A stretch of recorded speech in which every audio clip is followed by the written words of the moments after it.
July 1st is the date that new laws that were enacted during the state's legislative session that ended in April were enacted.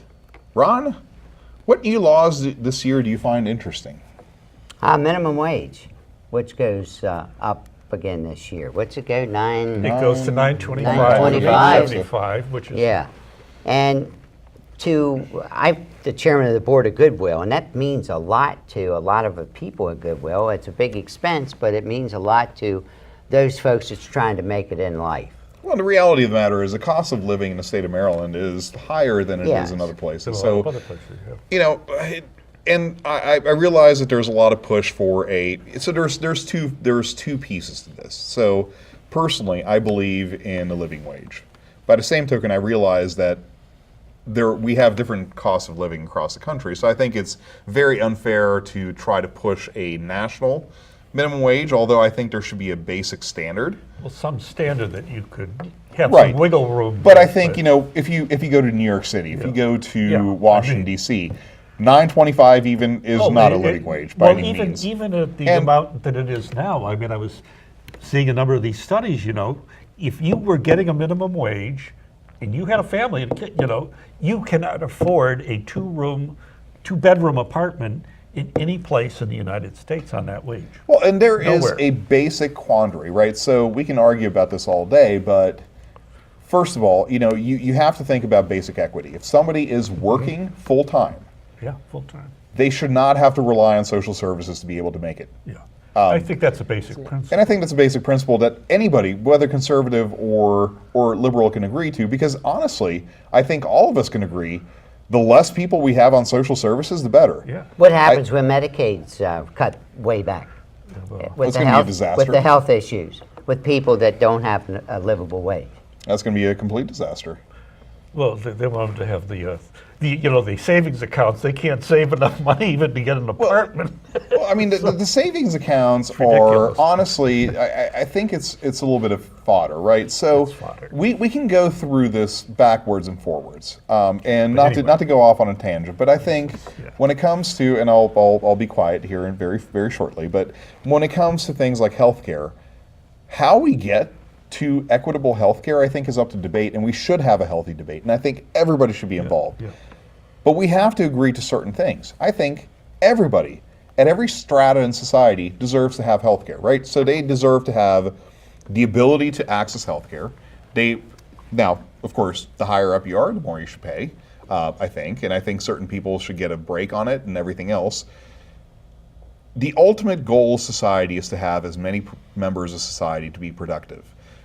Whether that's through government, whether that's through private sector, whatever the solution is, we need to have that conversation. We need to have a conversation about how we make things equitable for everybody at every single level in society. And that's all I'm going to say about that. Tyler, what do you think about the Planned Parenthood? If I could actually go back to the minimum wage real quick. Yeah, we'll talk about that. But I think it's nice to talk about how we have this great idea of how we're going to raise this minimum wage and make society equitable for everyone, but then you actually have to look at the cold hard facts, and we see this coming out of Seattle. Their hike in the minimum wage has it's decreased the amount that low wage workers are making by $125 an hour, or by $125 a month. It's decreased that. Because they're doing it in a vacuum. And because they're not doing it when anybody else around them is doing it. And because that's driving business to go other places. So there is an argument to be made there that ultimately, you know, paying a living wage is a cost of doing business. And it has to be applied across the board.